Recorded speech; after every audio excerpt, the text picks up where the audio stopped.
우리는 인생을 살면서 참 다양한 많은 일들을 하며 살아갑니다. 직장에 다니고 학교에 다니고 돈을 벌고 공부를 합니다. 누군가를 만나서 결혼을 하고 또 아이를 낳고 살아갑니다. 그 밖에도 우리는 인생을 살면서 이런 일 저런 일 정말 많은 일들을 하며 인생을 살아갑니다. 그러나 우리가 인생을 살며 많은 일들을 하지만 내가 왜 그 일을 하는가에 대한 이유와 목적이 분명하지 않을 때가 있습니다. 직장은 다니지만 내가 왜 직장을 다니는가에 대한 이유와 목적, 그것이 분명하지 않을 때가 있고, 또 내가 학교를 다니고 공부를 하지만 내가 왜 학교 다니고 공부하는가에 대한 이유와 목적이 분명하지 않을 때가 있습니다. 사실 그러면 안 됩니다. 우리가 하고 있는 많은 일들 가운데 내가 왜 그것을 하는가에 대한 이유와 목적이 올바라야 하고, 분명히 그 이유와 목적이 무엇인가를 우리는 알아야 합니다.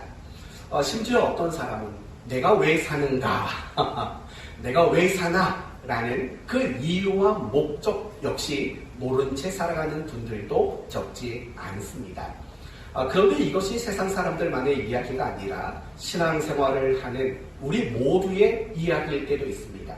우리는 신앙생활을 하다 보면 교회를 가고 예배를 드리고 성경을 읽고 기도를 합니다. 찬송도 하고 또 교회 안에서 이런저런 여러 가지 봉사와 수고의 일들을 합니다.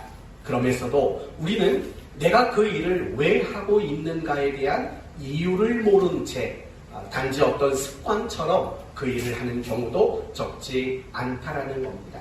그것이 우리의 인생의 일이든 아니면 우리의 신앙의 일이든 간에 결코 중요한 것은 이유를 가지고 해야 된다는 겁니다. 분명하고 올바른 이유를 가져야 한다는 겁니다. 그런데 이유를 모르고 하는 것보다 더 나쁜 것이 있습니다. 그것은 잘못된 이유와 목적을 가지고 그 일을 하는 것, 그것이 이유를 모르고 하는 것보다 훨씬 더 나쁜 일인 겁니다. 오늘 본문에 나오는 나사렛 사람들의 이야기가 바로 그 사람들에게 해당되는 겁니다. 그들은 신앙의 잘못된 이유를 가지고 있었습니다. 그 결과가 무엇이며 또 올바른 신앙의 이유는 무엇이 되어야 하는가, 이 두 가지 측면을 함께 나누는 그런 시간을 가지려고 합니다. 오늘 본문이 벌써 세 번째 다루는 본문입니다. 내용이 뭐죠? 나사렛 사람들이 예수님이 메시아라는 사실을 인정하지 못했고 결국에는 예수님을 죽이려고 했다라는 내용입니다. 그렇다면 나사렛 사람들이 왜 예수님을 메시아로 인정하지 못했을까요?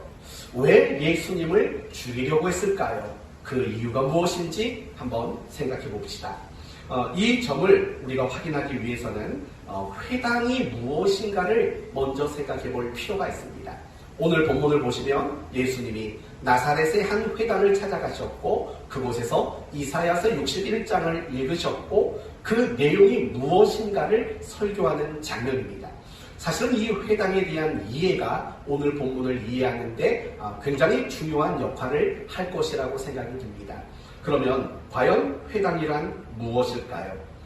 이 회당을 이해하기 위해서는 이스라엘의 역사를 한번 되짚어 볼 필요가 있습니다.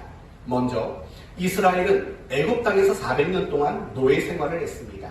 그러던 가운데 하나님께서 때가 참에 모세를 부르시고 그 모세로 하여금 이스라엘 백성들을 애굽에서 해방시켜 주셨습니다.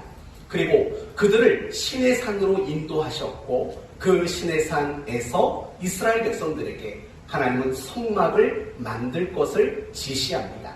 그리고 이스라엘 백성들은 하나님의 그 지시함을 따라서 성막을 제작하게 됩니다. 그리고 그 성막에서 하나님을 향해 제사를 드리는 이런 일들을 하게 된 것입니다. 그렇게 이스라엘 백성들의 역사가 한 500년가량 지난 후에 솔로몬이라는 사람이 이제 성전이라는 것을 짓게 됩니다. 굉장히 크고 굉장히 아름다운 성전을 짓게 되는 거죠. 그리고 더 이상 이제 성막은 존재하지 않고 그 성막의 역할이 이제는 성전이 대체하는 그런 시대가 열리게 된 것입니다. 이제 이스라엘 백성들은 성전에서 하나님께 제사를 드리며 하나님을 섬기는 일들을 더 본격적으로 시작하게 된 것입니다. 중요한 점이 한 가지가 있습니다. 이제 성전이 지어짐을 통해서 이제 이스라엘의 신앙의 색깔이 조금 분명해진다는 겁니다. 이스라엘 백성들의 신앙의 색깔이 어떻게 분명해지냐면 성전을 중심으로 하나님께 제사를 드리는 이 제사 의식이 그들의 신앙의 중심이 되는 것으로 그들의 신앙의 색깔이 두드러지게 나타나게 됩니다. 다시 말하면 이런 겁니다. 그들이 하나님께 가지고 있는 신앙, 그 신앙을 표현하고 그들이 가진 신앙을 증명하고 또 그들이 가진 열심이 어디에 중점을 두게 되냐면 하나님 성전에서 하나님께 제사를 드리는 것이 그들의 신앙의 중심 내용이 되는 것으로 그렇게 전환이 되게 된 것입니다. 자신들의 신앙, 자신들의 열심, 그것을 표현하는 방법이 바로 성전에서 제사 드리는 의식으로 나타나기 시작했다는 것입니다. 따라서 이 성전이 있는 이 시대에는 누가 중요한 책임과 역할을 했냐면 제사장들, 그렇겠죠. 당연히 제사장들의 역할이 책임이 굉장히 커지게 되었습니다. 그렇게 400여 년이 흘렀습니다. 이스라엘은 범죄했고 하나님은 범죄한 이스라엘 백성들을 멸망케 하셨습니다. 그리고 이스라엘이 멸망할 때에 함께 무너져버린 것이 있습니다. 그게 무엇일까요? 바로 성전이 무너지게 된 겁니다. 그리고 더불어 이스라엘 백성들은 바벨론으로 포로가 되어 끌려가게 되는 참 안타까운 현실을 맞이하게 됩니다. 이제 그들은 바벨론으로 끌려갔습니다. 이제 그들에게 남겨진 숙제가 있습니다. 그 숙제는 이런 겁니다. 이스라엘의 민족성을 지키는 것, 또 이스라엘 백성들이 가지고 있었던 신앙을 지켜내는 것, 이것이 그들에게 주어진 굉장히 중요한 숙제가 되고 만 것입니다. 그래서 그들이 자신의 민족성을 지키고 자신들의 그 신앙을 지켜내기 위해서 만든 처소가 있습니다. 건물이 있습니다. 그것이 바로 무엇일까요? 그게 바로 회당이라는 겁니다. 회당이라는 것은 그저 단순하게 만들어 놓은 어떤 처소의 개념이 아니라 이스라엘 백성들이 바벨론으로 끌려간 이후에 자신의 민족성과 자신들이 가진 신앙을 지켜내기 위해 만든 것이 바로 회당이라는 것입니다. 그러나 이 회당에서는 무엇을 드릴 수 없었을까요? 뭘 드리지 못했을까요? 제사를 드리지 못했죠. 예배를 못 드린 게 아니라 제사를 드리지 못했어요. 당연하죠. 범죄단이 없잖아요. 그렇죠? 그리고 제사장들은 다 여기저기 흩어져 버렸잖아요. 더 이상 그곳에서는 제사를 드릴 수가 없었습니다. 그들에게 또 하나의 숙제가 주어진 거죠. 그러면 그들이 가지고 있는 민족성은 이 회당을 중심으로 지켜낼 수가 있게 된 거예요. 그러나 그들이 가지고 있는 그 신앙을 유지하기 위해서는 또 다른 방법이 필요했다는 거죠. 제사를 드릴 수가 없었으니까. 지금까지는 그들이 제사를 드리면서 그 제물을 바치면서 그것이 자신의 신앙의 증표요, 표현이요, 증명으로 삼았는데 이제 그걸 할 수 없으니까 새로운 무엇인가를 찾아야만 했던 겁니다. 그게 무엇이냐면 율법을 가르치고 또 율법을 구체적으로 지켜나가는 일, 그것이 그들에게 신앙을 유지하고 그들의 신앙을 표현하는 새로운 방식으로 나타나게 된 것, 이것이 바로 회당의 중요한 내용이 된다는 겁니다. 그래서 성전이 있고 성전에서의 제사가 있었을 때에는 제사장의 역할들이 굉장히 크고 중요했습니다. 그러나 성전이 무너지고 그 성전 대신에 회당이 만들어지고 그리고 그 회당에서 율법을 가리키고 율법을 지키는 것이 신앙의 표현으로 자리 잡게 되자 그때부터는 누구의 역할이 커지게 됐을까요? 율법사들, 랍비들, 그리고 바리새인들, 서기관들, 이 사람들의 역할과 영향력이 굉장히 커지게 된 겁니다. 그래서 그런 역할이 결국에는 우리가 알고 있는 사복음서에 나오는 예수님 당시에 그런 내용들을 보면 바리새인들이 얼마나 주도적인 역할을 했고 서기관들, 율법사들, 그들이 얼마나 중심적 역할을 했는지 우리는 충분히 보고 있었지 않습니까? 회당이 바로 그런 역할로 바뀌기 시작한 겁니다. 그러다가 70년이 지났습니다. 이제 이스라엘 사람들은 다시 이스라엘로 가나안 땅으로 되돌아오게 되었습니다. 그리고 그들이 힘을 모아서 새로운 성전 하나를 지었습니다. 그 성전의 이름을 아시는 분?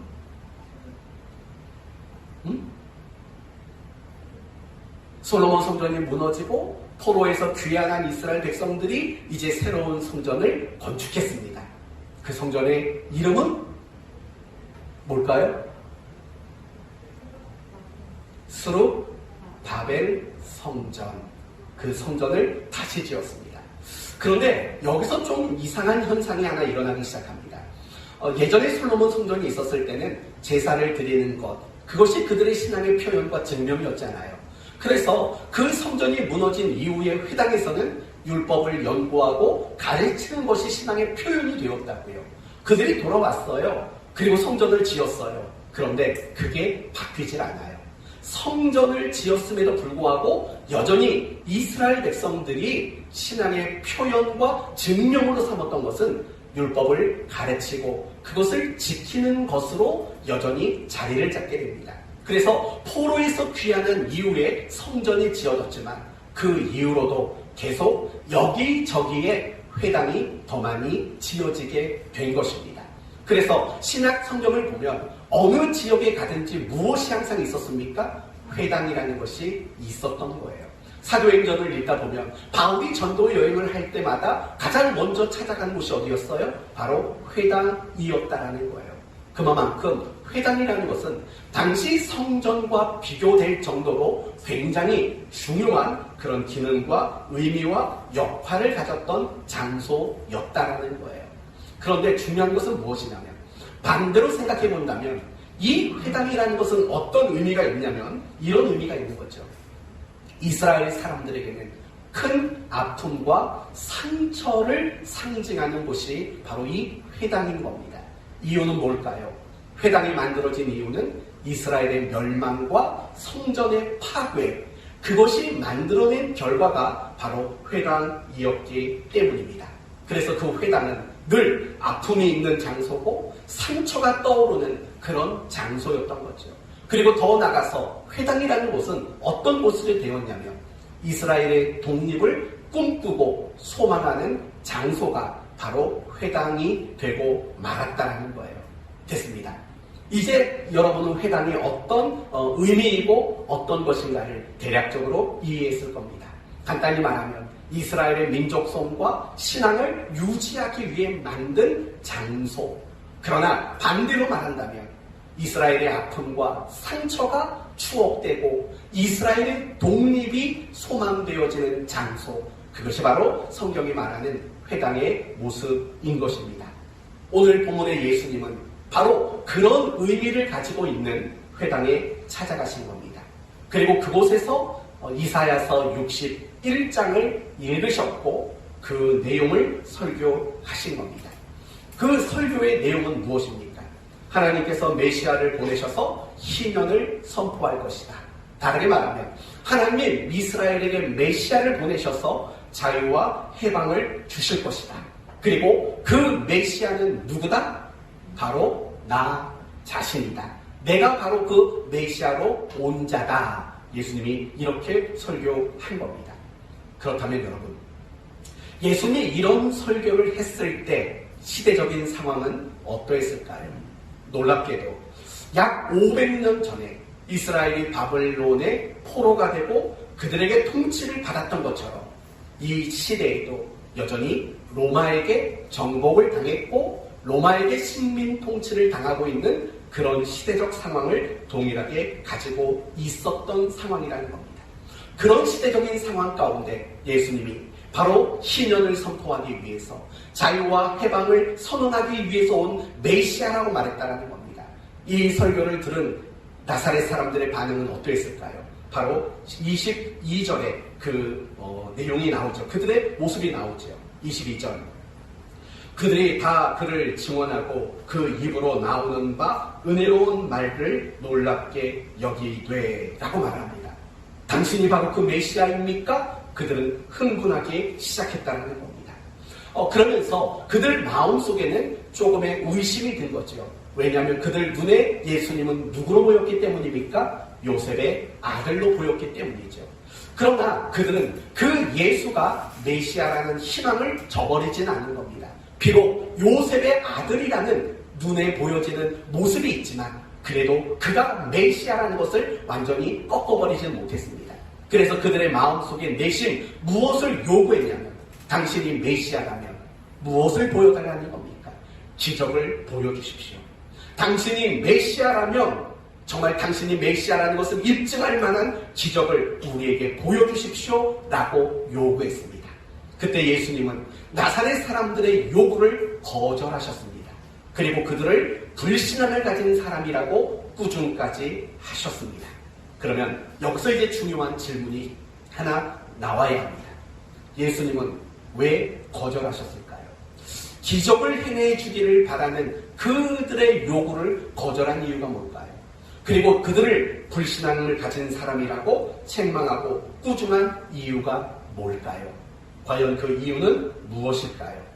이유는 이런 것들입니다. 그들이 메시아에 대한 신앙의 이유와 목적이 잘못되었기 때문입니다. 다르게 말한다면 그들이 기대하는 메시아는 진정한 메시아가 하실 일과는 전혀 다른 일들을 기대하고 있었다는 겁니다. 그렇다면 나사렛 사람들이 기대했던 메시아는 어떤 일을 해주는 사람이었다고 여러분 생각하십니까? 이런 거죠. 모세처럼 이스라엘을 로마로부터 해방시켜주는 사람, 다윗처럼 그 어떤 나라도 이스라엘을 건드리지 못하는, 이스라엘이 세상을 호령하는 나라로 만들어주는 바로 그런 역할을 하는 메시아로 기대하고 있었다는 겁니다. 정치적, 사회적으로, 국가적으로 해방과 독립을 가져주는 메시아. 더 쉽게 말하면 자신들이 원하는 것을 해주는 메시아로 그렇게 기대하고 있었다는 겁니다. 그것이 그들이 메시아 신앙을 가졌던 이유예요. 그들은 오래전부터 메시아가 이 땅에 오기를 정말 간절히 기다렸어요. 메시아가 오시기를, 도래하기를 염원하고 바라는 그런 신앙을 그들이 가지고 있었다는 거예요. 왜 그러냐면 그래야 이스라엘이 독립을 하고 그래야 이스라엘이 세상을 장악하는 힘센 나라가 될 수 있을 거라고 그들이 생각했기 때문입니다. 바로 그 이유 때문이에요. 예수님이 그들의 요구, 당신이 메시아라면 기적을 보여서 증명해 주십시오라는 것을 거절하고 그들을 꾸중했던 이유는 그들이 가지고 있었던 메시아 신앙이 잘못되었기 때문이라는 겁니다. 그렇다면 예수님이 이 땅에 메시아로 오셨습니다. 어떤 역할을 하는 메시아로 이 땅에 오셨을까요? 그게 바로 18절의 내용입니다. 18절을 보시겠습니까? 주의 성령이 내게 임하셨으니 이는 가난한 자에게 복음을 전하게 하시려고 내게 기름을 부으시고 나를 보내사 포로된 자에게 자유를, 눈먼 자에게 다시 보게 함을 전파하며 눌린 자를 자유롭게 하고 주의 은혜의 해를 전파하게 하려 하심이라. 이렇게 말해요. 이게 바로 메시아가 하실 일이라고 설명하고 있는 겁니다. 그렇다면 여러분, 이 18절과 19절이 의미하는 내용이 과연 뭘까요? 먼저 쉽게 말하면 이런 거죠. 난 가난한 자들을 위해 왔다. 나는 포로된 자들을 위해 왔다. 나는 눈먼 자들을 위해 왔다. 나는 누군가에게 눌린 자들에게 왔다라고 말하는 거예요. 이 말이 가장 중요한 내용은 이런 거예요. 나는 온 인류를 위해 왔다라는 거예요. 이게 18절과 19절의 핵심되는 내용이에요. 나는 이스라엘 민족, 나는 너희들의 해방과 너희들의 독립과 너희들의 강성함, 그것을 위해, 너희들만을 위해 나는 이 땅에 온 게 아니다라는 거예요. 온 인류를 위해 나는 왔다라는 거예요. 여러분 한번 생각해 보시겠어요?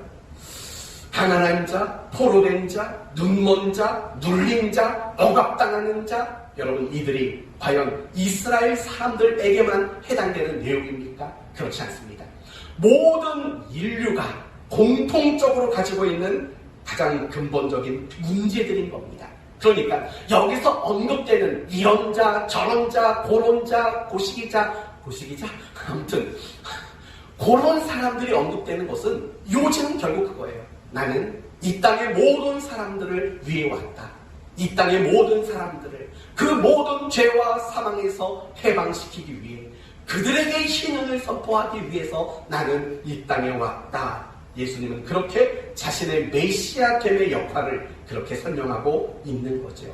결국 나사렛 사람들은 메시아에 대한 신앙이 이유가 잘못되고 있었다라는 거죠. 그래서 예수님은 그들을 거절했고 그들을 꾸중한 거고 또 그 나사렛 사람들은 자신들의 요구를 들어주지 않으니까 당신은 메시아가 아니라고 생각한 거고 그래서 그를 죽이려고 한 거죠. 자신들에게 도리어 기대를 줬다 실망감을 안겨준 그 예수를 죽이려고 한 거죠. 결국에는 나중에 이스라엘 사람들이 예수를 십자가에 못 박아라 라고 이야기를 했지 않습니까? 결국 그 모든 이유도 예수가 메시아가 아니라고 모두가 확신했기 때문입니다. 왜요? 그들이 생각하고 있는 메시아는 누군데요? 이스라엘의 독립에 앞장서는 사람, 이스라엘을 부강하게 만드는 일을 위해 오는 사람으로만 여겼기 때문이죠. 그러니까 나사렛 사람들만이 아니라 이스라엘 사람들 모두가 메시아에 대한 신앙의 이유와 목적이 완전히 잘못되어 있었다는 것을 오늘 본문은 우리에게 소개하고 있는 겁니다. 이게 본문의 내용입니다. 그러면 이제는요, 이 본문의 내용을 가지고 우리의 이야기를 좀 근본적으로 다루어 봐야 할 것 같습니다. 이제 여러분에게 묻습니다. 여러분은 신앙을 가지신 이유가 뭡니까? 여러분이 예수를 믿는 이유와 목적은 무엇입니까? 여러분이 신앙생활을 하는 이유와 목적은 과연 무엇입니까? 구체적으로 물어보면 이런 질문이 나오겠죠. 여러분이 예배를 드리는 이유는 뭡니까? 여러분이 성경을 읽고 그 성경을 묵상하는 이유는 뭡니까? 여러분이 기도를 하는 이유는 무엇입니까? 여러분이 봉사의 일을 하는 이유는 무엇입니까? 여러분이 경건 프로그램에 함께 동참하는 이유는 무엇입니까? 여러분이 하나님을 좋아하는 이유는 과연 무엇입니까? 여러분은 이 질문에 무엇이라고 대답을 하시겠습니까? 여러분이 예수 믿고 교회 다니는 이유, 예수 믿고 신앙생활하는 이유가 뭐냐고 물어보신다면 여러분은 무엇이라고 대답하시겠습니까? 중요한 것은 여러분이 어떤 대답을 할지는 모르지만 여러분의 그 대답이 올바른 대답이 되지 않는다면, 다르게 말한다면 여러분의 신앙의 이유와 목적이 올바른 것이 아니라면 여러분의 신앙은 결코 성장할 수 없고 여러분도 신앙에 늘 실패할 수밖에 없는 위치에 있다는 사실을 잊지 말아야 합니다. 나사렛 사람들이 예수님께 대한 신앙이 실패한 이유가 뭡니까? 그들은 신앙의 이유와 목적이 너무나도 잘못되어 있기 때문입니다. 그러면 우리는 이제 이런 질문을 먼저 간단히 해봐야 합니다. 과연 신앙의 올바른 이유와 목적은 무엇입니까? 라는 질문을 해야죠. 왜냐하면 나사렛 사람들이 신앙에 실패한 이유가 신앙의 잘못된 이유를 가지고 있었기 때문이라고 말했기 때문이죠. 그렇다면 과연 올바른 신앙의 이유는 뭘까요? 과연 올바른 신앙의 이유는 뭘까? 먼저 이 말씀을 생각하기 이전에 우리가 분명히 해두어야 될 것이 있습니다. 그것은 바로 이런 겁니다. 내 신앙의 이유와 목적은 내가 가지고, 내가 바라고, 내가 원하는 것을 얻기 위한 수단과 방법은 결코 될 수 없다는 것. 이것만큼은 우리가 먼저 분명히 해두어야 한다는 겁니다. 예를 들면 이런 거죠. 내가 신앙생활을 열심히 하는 이유가 복 받으려고 라면 그것은 옳지 않다는 거죠. 내가 신앙생활을 열심히 하는 이유가 내 문제를 해결받기 위해서라면 그것도 아니라는 거죠. 내가 신앙생활을 열심히 하는 이유가 건강하게 오래 사는 것이라면 그것도 올바른 이유는 아니라는 거죠.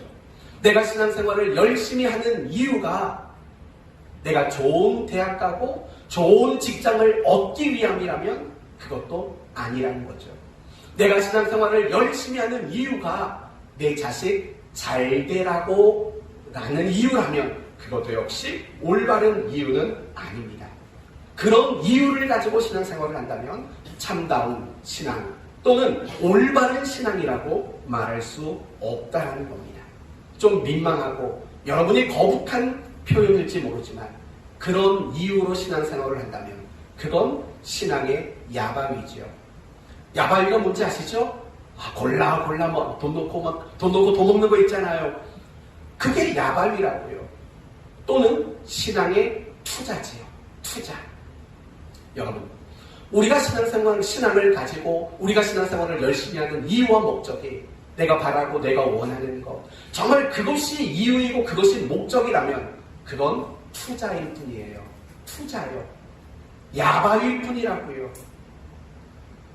물론 우리가 신앙생활을 하면서 내가 하나님께 바라고 원하는 것, 그거 얻는 것이 없다라는 말이 아니에요. 하나님은요, 자비롭고 우리를 사랑하시는 분이에요. 자신의 아들까지도 우리에게 기꺼이 내어주신 분이세요. 우리가 필요한 거, 우리가 원하는 거 하나님은 얼마든지 아시고 채워주시기를 원하시는 분이세요. 그건 당연한 거예요. 그리고 그걸 놓고 기도하는 거, 그것 자체가 틀렸다는 게 아니에요. 필요한 게 있으면 구하세요. 바라는 게 있으면 기도 많이 하세요. 그러나 중요한 것은 내가 신앙을 가지는 그 이유와 목적, 그 근본적인 이유와 목적이 나의 만족과 내가 원하고 내가 바라는 것, 그것이 되어진다면 그게 어떻게 올바른 신앙이라고 말할 수 있겠냐라는 거죠. 그러나 너무 안타까운 것은 무엇이냐면 오늘날 많은 그리스도인들이 신앙을 가지는 이유가 결국 내가 가지고 내가 바라고 내가 원하는 것을 얻기 위한 수단과 방법으로 삼기 위해 신앙을 갖는 사람들이 많이 있다는 겁니다. 초신자일 때는 어쩔 수 없어요. 그러나 적어도 이 자리에 앉아있는 여러분만큼은 그런 생각에서 빨리 벗어나야 돼요. 절대로 내가 바라고 원하는 것, 그것을 얻기 위한 수단과 방법으로서의 신앙은 옳지 않다는 거예요. 심지어 어떤 사람은요, 하나님마저도 내가 가지고 바라는 것, 원하는 것, 그것을 얻기 위한 수단으로 전락시키는 그런 사람들이 적지 않다는 거예요. 사랑하는 성도 여러분, 그것은 잘못된 신앙이에요. 신앙이, 그리고 하나님이 수단과 방법으로 전락되는 신앙, 그것은 가장 나쁜 신앙이라고 말해도 틀리지 않습니다. 그렇다면 왜 잘못된 일일까요? 이제 이 부분을 설명할게요. 여기까지는 이해가 다 되셨습니까? 네, 다 되셨을 거예요. 그렇다면 여기까지 나온 거죠. 나사렛 사람들이 신앙에 실패한 이유는 신앙의 이유와 목적이 잘못됐기 때문이다. 그러면 그들의 신앙이 왜 잘못됐다고요? 신앙을, 메시아를, 하나님을 자기가 원하는 것을 얻기 위한 수단과 방법으로 전락시켰기 때문에 그들은 신앙에 실패했다는 거고. 그러면 이제부터 살펴볼 건 그거예요. 그러면 신앙과 하나님을 수단과 방법으로 전락시키는 것, 그게 왜 잘못된 것인가? 이 부분을 지금부터 생각해 보겠다는 겁니다. 먼저 여러분에게 하나 물어봅니다. 우상숭배는 뭘까요? 우상숭배. 우상숭배가 뭐죠? 우리 김효선 집사님 멋진 답이 나올 것 같아요. 이런 거에 있어서 아주 탁월한 재치를 가지고 있잖아요. 방탕. 뭐라고요? 방에서 탕수육 시켜 먹는 건 방탕. 잊혀지지를 않는다고요, 그 말이. 그러면 우상숭배는 뭘까요? 하나님보다. 오늘은 좀 다큐 쪽으로 나가네요. 지난번엔 예능 쪽으로 가더니 하나님보다 더 좋아하는 게 우상이다. 물론 맞는 말입니다. 이제 여러분에게 우상에 대한 이야기 할게요.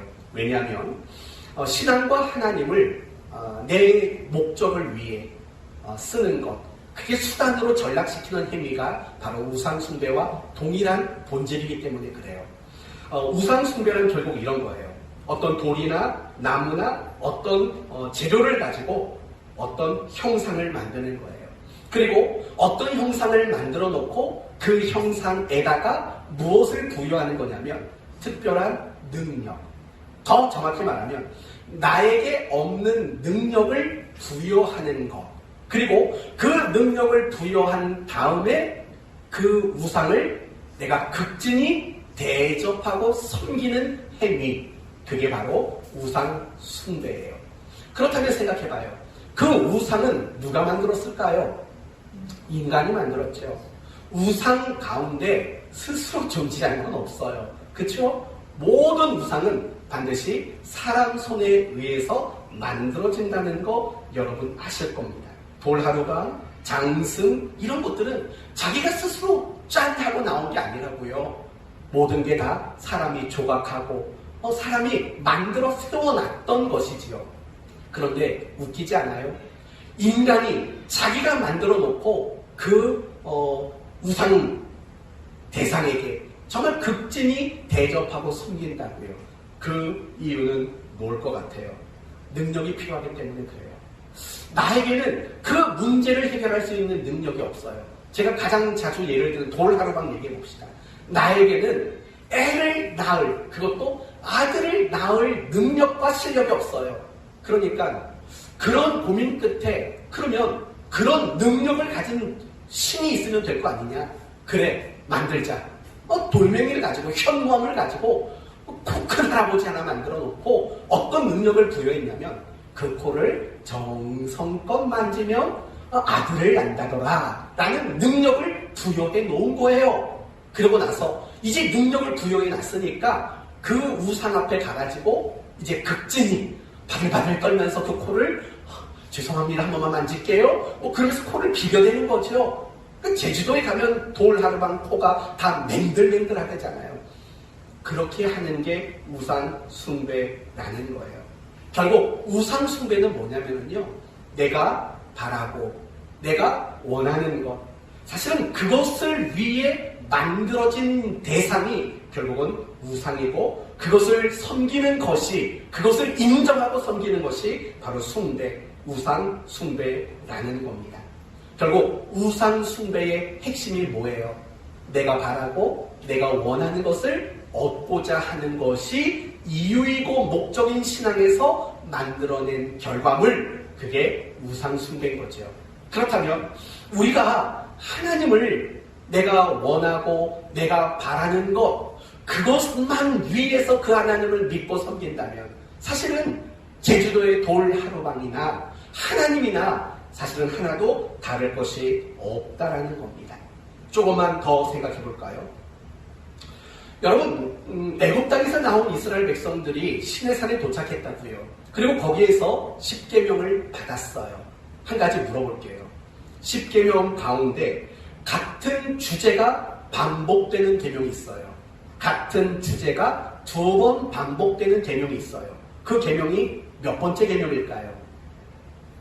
같은 주제가 반복되는 계명. 첫 번째, 두 번째예요. 여러분, 첫 번째 계명이 뭐죠? 나 외에 다른 신을 두지 말라. 여요. 이에요.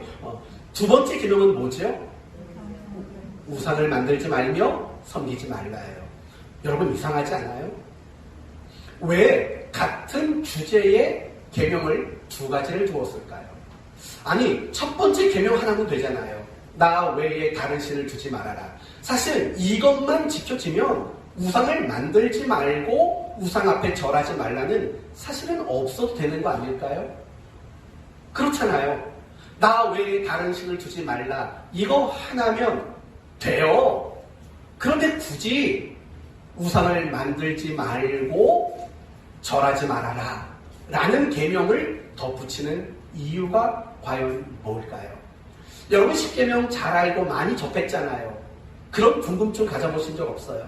아니, 나 외에 다른 신을 두지 말라. 이거 하나면 끝인데 왜 우상을 만들지 말고 절하지 말라라는 계명이 왜 또 두 번째 계명으로 왜 등장하는가? 고민해 본 적 없으세요? 먼저 이 두 가지 계명이 등장하는 이유는 우상 숭배를 대단히 강하게 금지하시기 위함이라는 거예요. 이스라엘 백성들이 가나안 땅을 들어가기를 앞두고도 우상 숭배를 강조하셨어요. 그거 하지 말라고 강조하셨다고요. 그들이 가나안 땅을 점령한 이후에도 그들에게 말하기를 주변 나라의 우상을 숭배하는 일 하지 말라고 얘기를 했어요. 또 이스라엘 백성들이 하나의 국가를 이루고 멸망하기 직전까지도 하나님은 끊임없이 뭘 강조했냐면 너희들은 우상 숭배하지 말아라. 이걸 끝까지 강조하셨다고요. 그러니까 이스라엘 백성들 처음부터 멸망하는 그 순간까지 하나님이 가장 많이 강조한 것은 뭐냐면 내 이름을 막는 길 일컫지 말아라. 이거 아니에요. 안식일을 기억하여 거룩하게 지켜라. 이것도 아니에요. 오직 한 가지예요. 우상 숭배하지 말아라. 이걸 가장 많이 이스라엘 백성들에게 강조하셨다는 거예요. 그 이유는 뭘까요? 질투가 나셔서? 우상 숭배 자체가 죄이기 때문에? 물론 맞지요. 그러나 그것보다도 더 중요한 이유가 있어요. 그 이유는 뭐냐면 이스라엘 사람들이 하나님을 우상처럼 숭배하는 것을 막기 위해서예요. 그러니까 무슨 말인가 하는 이런 말이에요. 첫 번째, 1계명, 나 외에 다른 신을 두지 말아라 라는 계명은 그 어떤 신도 만들지 말라라는 거고, 제2계명, 우상을 만들고 그 앞에 절하지 말라라는 계명의 가장 중요한 내용은 나 하나님을 어떤 형상으로 만들고 어떤 것을 바라고 기대하는 그런 존재로 나를 전락시키지 말아라 라는 계명의 의미로서 두 번째 계명이 우리에게 주어졌다는 거예요. 사랑하는 성도 여러분, 이 부분을 잊지 마셔야 돼요. 하나님을 우상으로 전락하는 일, 전락시키는 일, 하나님을 내가 바라고 내가 원하는 것으로 채워주는 사람, 존재로서만 추락시키는 일들, 결국 그것이 우리를 신앙의 실패자로 만들기 때문이라는 거예요. 이스라엘 백성들은 처음부터 끝까지 신앙의 실패를 했어요. 그들이 애굽에서 나온 이후로는 원망과 불평이라는 모양으로 실패했고, 그들이 가나안 땅에 정착한 이후에는 자기 소견에 옳은 대로 사는 모습으로 신앙이 실패했어요. 그들이 왕조 시대를 거듭하고 멸망기에 이르기까지 그들은 우상 숭배와 주변에 있는 강대국들을 의지하는 모양으로 신앙이 실패했다고요. 그 이유는 오직 한 가지예요.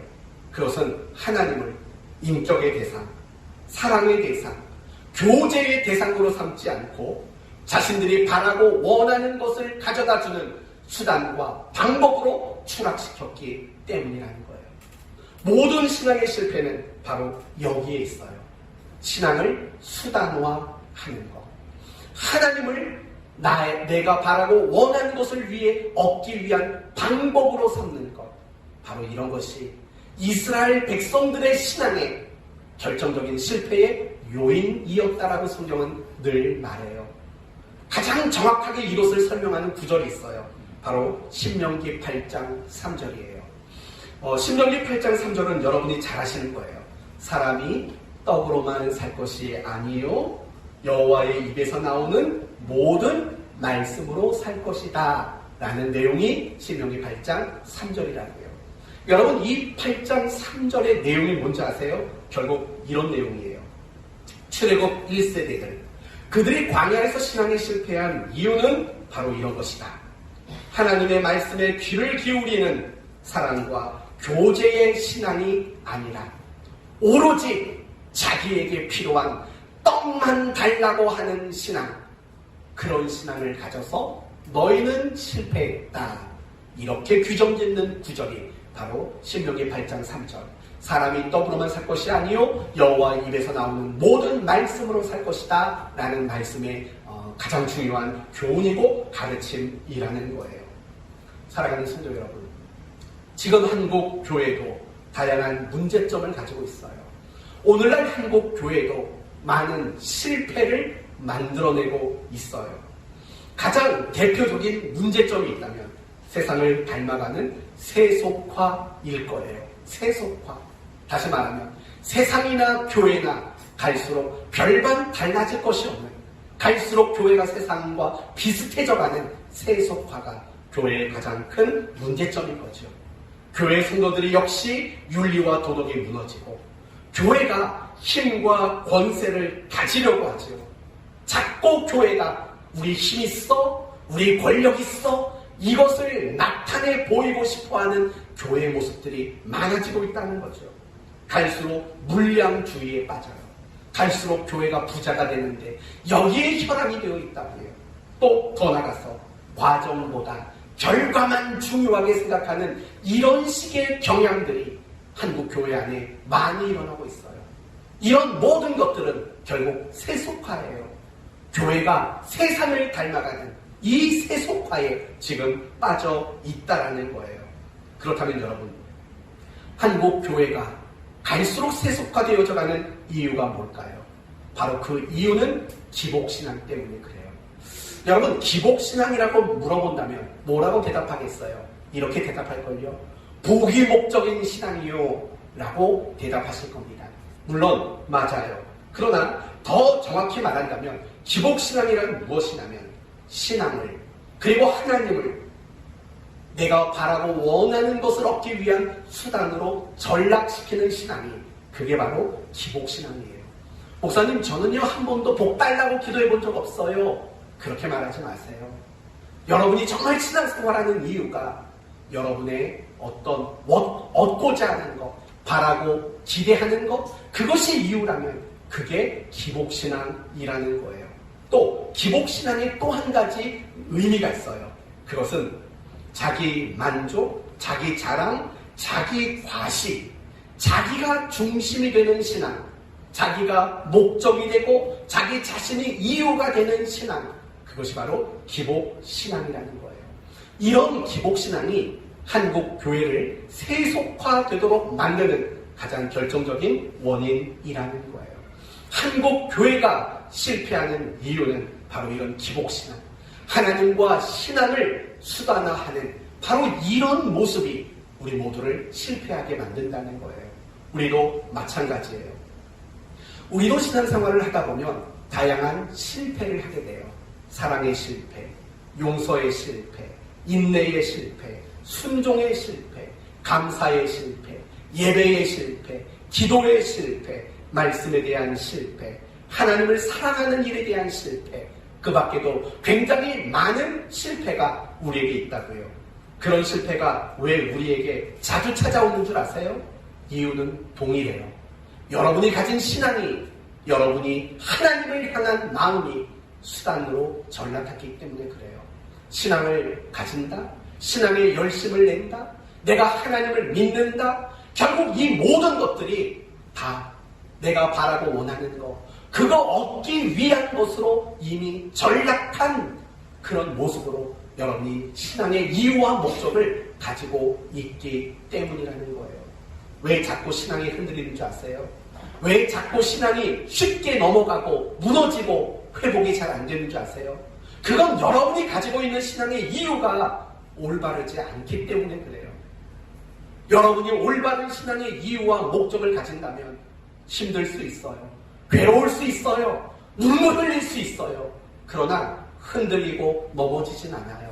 주저앉지는 않는다고요. 신앙의 기복이 그렇게 크게 흔들리지는 않는다고요. 여러분의 신앙을 점검해 보셔야 돼요. 여러분 가운데 신앙이 들쑥날쑥하는 분이 계세요. 신앙이 한번 무너지면 그거 회복하는 게 힘든 분이 계세요. 무슨 약장사 같네요.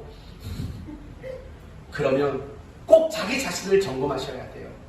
내가 신앙을 가지는 이유와 목적이 뭔가, 내가 하나님을 찾는 이유가 뭔가, 이걸 반드시 점검하셔야만 해요. 그 이유가 올바르지 않으면 우리는 늘 흔들리고 넘어져요. 신앙이 늘 성장할 수가 없어요. 신앙이 제자리 걸음해요. 그리고 신앙이 늘 넘어지고 실패하는 그런 일들을 우리는 반복할 수밖에 없는 거예요. 다시 중요한 질문으로 돌아옵시다. 그러면 올바른 신앙의 이유란 뭘까요? 제가 여러분에게 귀에 딱지가 않도록 강조했던 내용이 있어요. 그 내용이 뭔지 아시겠어요? 뭐죠? 김은선 집사님? 한 글자만 알려줄게요. 감사와 오빠는 왜 봐요? 감사와 보답. 맞아요. 정답으로 인정해 줄게요. 눈치 빨라야 돼요. 감사와 보답이에요. 감사와 보답. 이거 말고는 사실은 내가 신앙생활을 하는 다른 이유는 없어요. 이걸 인정하기 어렵지요, 갑자기. 감사와 보답. 이거 말고는 우리에게 정당하고 올바른 신앙의 이유는 사실은 있을 수가 없는 거예요. 그게 있게 되는 것, 그것이 우상숭배고 그게 바로 기복신앙이 되고 마는 거예요.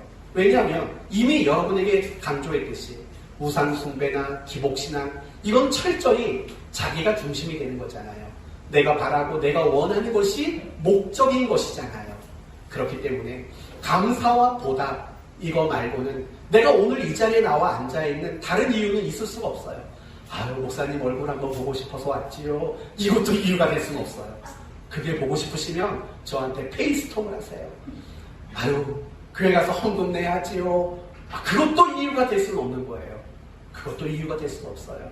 아유, 내가 맡은 게 있는데요. 가서 그거라도 해야지요. 그것도 이유가 될 수는 없는 거예요. 오직 한 가지 이유.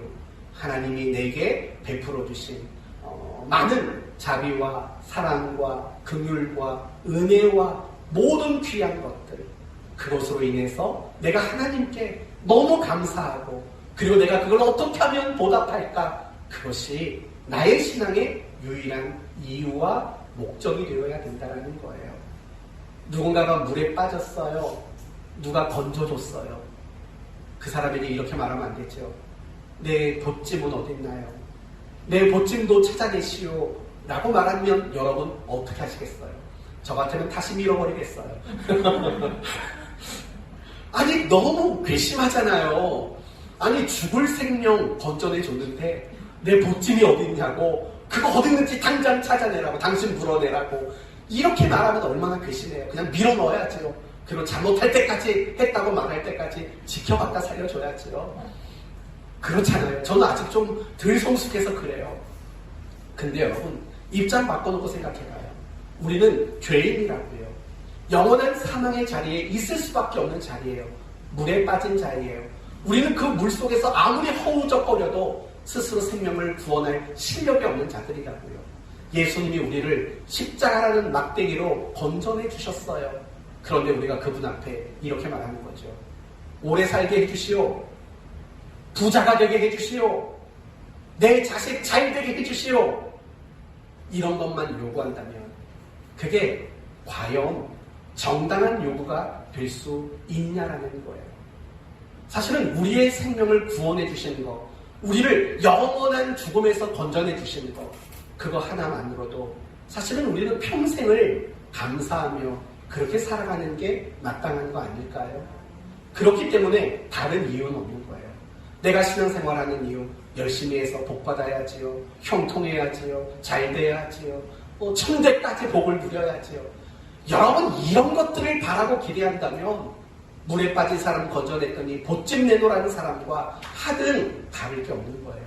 사랑하는 성도 여러분, 귀에 딱지가 않도록 말했잖아요. 이제 다시 말할게요. 귀에서 피가 날 정도로 말할게요. 감사와 보답, 그거 말고는 올바른 신앙의 이유와 목적이 없어요.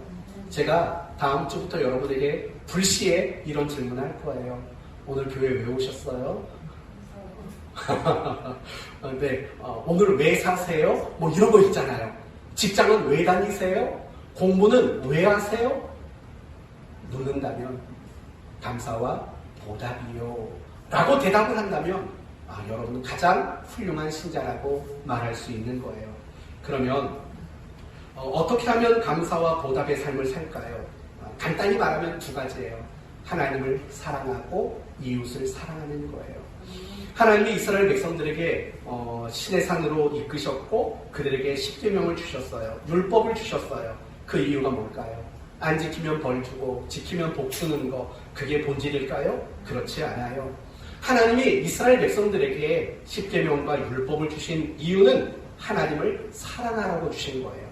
하나님을 사랑하고 하나님과 교제하는 그 관계 속에 우리를 머물도록 만들기 위해서 그 10계명을 우리에게 주셨다라는 거예요. 이게 굉장히 놀라운 거예요. 그런데 우리는 늘 단편적으로 생각해요. 지키면 복, 안 지키면 벌. 이렇게만 생각한다고요. 아니에요. 하나님은 지키면 복, 안 지키면 벌. 이런 식으로 말씀하시는 이유는 우리를 자기 자신과 묶어주시기 위한 의도가 더 중요한 거예요. 여러분, 그러한 조항이 없고 그러한 규칙이 없다면 하나님과 인간은 묶여질 수가 없는 거예요. 아담과 하와를 보세요. 그들에게 하나님은 말씀하셨죠.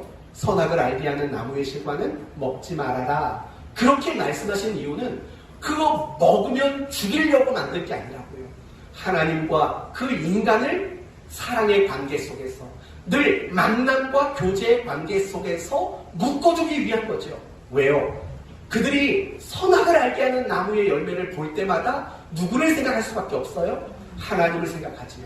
그분을 생각하고 그분의 인격을 생각하고 그분의 사랑을 생각하고 그분과의 나와의 관계를 생각하게 되는 거죠. 그걸 위해서 규칙과 조항과 계명을 주신 거죠. 마찬가지예요.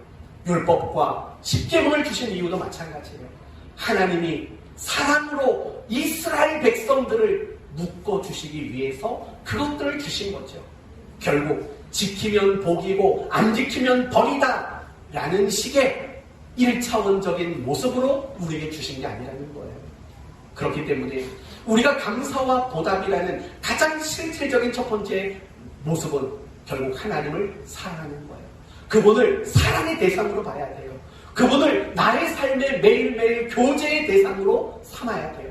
여러분의 삶이 어떠하든 여러분의 환경이 어떠하든 늘 그 속에서 그 하나님과 묶여있는 관계, 그걸 지켜내는 게 사랑인 거예요. 내가 힘들어요. 내가 기뻐요. 그때 하나님과 묶여있질 않아요.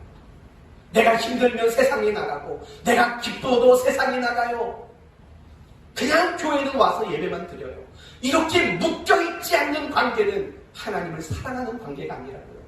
내가 실패했어도 그 실패 속에 하나님과 묶여있는 관계, 내가 성공했어도 잘됐어도 그 하나님과 묶여있는 관계, 그게 하나님을 사랑하는 관계라고요. 그 하나님을 사랑하는 것, 그게 감사와 보답인 거예요. 둘째는 이웃을 사랑하는 거예요. 하나님의 율법과 계명을 주시는 것, 그것 역시도 마찬가지죠. 이웃을 내 몸처럼 사랑하라. 이것을 위해서예요. 예수님이 제자들에게 하셨던 말씀도 그거죠. 너희가 서로 사랑하라. 이로써 너희가 내 제자인 줄 알리라. 그렇게 분명히 말씀하신 거죠. 제자됨의 정체성, 그것은 이웃을 사랑하는 것이다. 그러면 사랑이 뭔데요? 상대방에게 유익을 주는 것, 그게 바로 사랑이에요. 바로 그런 방식으로 우리는 감사와 보답의 삶을 살아갈 수 있다는 거예요. 사랑하는 성도 여러분, 이제 모든 걸 마무리할게요. 나사렛 사람들이 메시아에 대한 신앙이 실패한 이유가 뭐예요? 예수님께 대한 신앙이 실패한 이유, 그들은 메시아에 대한 잘못된 신앙의 이유를 가졌기 때문이에요. 그럼 그들이 가졌던 신앙의 이유는 뭐예요? 자기가 바라고 원하는 것, 이스라엘의 정치적, 국가적 독립과 해방, 더 나아가서 이스라엘의 번영, 그것이 메시아 신앙의 이유였고 목적이었어요. 그게 잘못된 거예요. 그런데 그 잘못을 누구도 한다고요? 우리 모두도 한다고요. 하나님을 그토록 부르지만, 우리가 그토록 믿습니다를 남발하며 신앙생활을 열심히 하지만 결국 그 모든 이유와 목적이 내가 바라고 내가 원하는 것이 이유와 목적이라면 나사렛 사람의 실패 속에 우리의 실패가 이미 담겨져 있는 거고, 그런 모습이란 결국은 우상 숭배이며 더 나아가서 기복신앙일 수밖에 없다라는 거죠. 그러므로 우리의 신앙이 흔들리지 않고 견고하게 성장하기를 바란다면 신앙의 올바른 이유와 목적을 가져야지요. 무엇이라고요? 감사와 보답. 어떻게 감사와 보답을 한다고요? 하나님을 사랑하고 우리의 이웃을 사랑하는 모습으로만 감사와 보답이 이루어진다라고요. 이런 신앙을 점검하시기를 바랍니다. 점검하지 않으면 나도 모르게 변질돼요. 여러분, 이런 거 있잖아요. 우리가 비대면 예배를 드릴 때 집에서 온라인 예배를 드렸다고요. 마음속에 이런 마음이 있었죠. 교회에 나가서 예배 드리고 싶다. 간절했잖아요. 그래서 교회 나와서 예배 드렸을 때 얼마나 감격스러웠어요. 그런데 그런 예배를, 교회에 나와서 예배를 한 주, 두 주, 석 주, 넉 주 드리다 보니까 그 간절함이 또 오간 게 없잖아요. 그쵸? 오간 게 없다고요. 우리는 늘 변질되기 쉬워요. 여러분, 마태복음 6장 말씀을 보면 구제와 기도와 금식에 대한 경고의 말씀이 나와요. 너희가 구제할 때 나팔 불지 말아라 라고 말한다고요. 여러분, 처음부터 나팔을 불었어요. 그러나 나쁜 의도로 부른 건 아니에요. 더 많은 사람들에게 구제하려고 나팔을 불었어요. 그런데 이제 나팔만 불면 사람들이 와, 저 사람은 구제하는구나, 그 사람을 높여주고 박수 쳐줘요. 그러니까 사람들의 칭찬과 박수를 기대하며 이제는 나팔을 불게 돼요. 처음에는 많은 가난한 사람들을 부르려고 나팔을 불렀는데 이제는 사람들에게 주목받고 박수받으려고 나팔을 불게 됐다는 거예요. 길거리에 나가서 기도하지 마. 큰 길, 시장, 거기 나가서 기도하지 마. 예수님은 경고했다고요. 처음부터 그러고 싶어서 그랬나요? 하나님 앞에 기도하는 그 약속 시간을 지키려다 보니까 순수한 마음으로 길거리와 시장에서 기도했다고요. 그랬더니 사람들이 주목하네요. 박수를 쳐주네요. 그 다음에는 이제 기도 시간이 될 무렵에 외출을 하기 시작한 거예요. 큰 길에 도착할 시간쯤 기도 시간이 되도록 변질이 된다고요. 금식도 마찬가지예요. 정말 하나님 앞에 간절한 마음으로 금식을 했어요. 너무 간절하다 보니까 세수도 못했고 머리도 못 빗었어요. 그걸 보고 사람들은 와, 저 사람 정말 금식하는 사람인가 봐 박수 쳐줬어요. 그랬더니 그 다음에는 하루만 금식해도 그냥 세수도 안 하고 머리도 안 빗고 사람들에게 보여주려고 그렇게 변질된 거예요. 우리도 같은 성품을 가진 인간이라는 걸 잊지 마세요. 처음에 순수했던 그 마음, 감사와 보답이었던 그 마음, 조금만 시간 지나면 금방 또 변질된다고요. 여러분이 교회에서 직분 받았을 때 어땠어요? 집사 직분, 권사 직분, 장로 직분, 목사 직분 받았을 때 어땠냐고요? 내가 주를 위해 죽겠나이다. 제가 그랬다고요. 2004년도에 제가 그 마음을 먹었어요. 주를 위해 죽겠나이다. 근데 시간이 지나니까 이렇게 바뀌던데요. 죽을 것 같아서 못하겠나이다. 이렇게 바뀌던데요. 네, 죽을 것 같아서 이제는 못하겠다고. 그렇게 도망치려고 얼마나 했는지 모릅니다. 사람은요, 금방 바뀌어요. 금방 변질돼요. 그래서 제가 여러분에게 권면하고 싶은 건 그거예요. 신앙의 이유와 목적은요, 늘 점검하셔야 돼요. 난 오늘 하루 감사와 보답인 이유와 목적을 가지고 오늘 하루를 난 살아냈는가. 또 주일에 와서는 내가 지난 한 주간을 정말 감사와 보답이라는 이유를 가지고 살았는가. 끊임없이 점검하는 여러분이 되셔야 돼요. 그래야 신앙이 실패하지 않습니다. 이제 말씀을 마칩니다. 하나님과 신앙은 결코 수단과 방법이 될 수 없습니다. 수단과 방법이 되는 그 순간 우리는 우상숭배자요 기복신앙을 가진 사람이 되고 마는 겁니다. 올바른 신앙이란 감사와 보답이 유일한 이유이며 목적인 신앙이고, 구체적으로 하나님을 사랑하고 이웃을 사랑하는 이것이 삶의 이유이고 목적인 신앙, 그것이 가장 올바른 신앙입니다. 이 신앙에서 조금만 벗어나도 신앙은 흔들리고 신앙은 위협을 받게 되고 신앙은 실패할 수밖에 없습니다. 그러므로 날마다 여러분의 신앙의 이유와 목적을 지혜롭게 잘 점검하셔서 어떤 순간에도 실패가 없는 올바른 신앙만 가지고 살아가는 여러분 모두가 되시기를 예수님의 이름으로 축원드립니다. 아멘. 기도합시다. 하나님, 나사렛 사람들이 메시아에 대한 신앙에 실패한 것을 보았습니다. 왜냐하면 그들이 가진 메시아 신앙의 이유와 목적이 잘못되었기 때문입니다. 그들이 가진 신앙, 그것은 오로지 자신들이 바라고 원하는 것, 그것을 얻기 위한 하나의 수단과 방법이었을 뿐입니다. 그들은 하나님을 믿었습니다. 그러나 하나님은 수단에 불과했습니다. 그래서 하나님은 그들에게 늘 우상을 숭배하지 말라고, 하나님을 우상처럼 섬기지 말라고 그들을 늘 경고했습니다. 그럼에도 불구하고 이스라엘은 우상 숭배와 기복신앙에 빠져서 결국 신앙이 실패하고 말았습니다. 오늘 한국 교회도, 오늘 우리 모두도 그들의 길을 따라가고 있을 때가 너무 많습니다. 신앙과 하나님을 수단과 방법으로 전락시키고 단지 내가 원하는 것을 얻는 것만이 신앙의 목적으로 삼는 우리 모두가 우상 숭배자요 기복신앙의 사람임을 이 시간 인정하고 고백합니다. 이 시간 이후로 우리 모두가 감사와 보답, 하나님과 이웃을 사랑하는 것이 목적인 그런 신앙을 가지게 하여 주옵소서. 흔들리지 말게 하시고 실패하는 신앙이 되지 않도록 저희를 도와주시옵소서. 예수님의 이름으로 기도 올리옵나이다. 아멘. 이 시간 말씀을 생각하시면서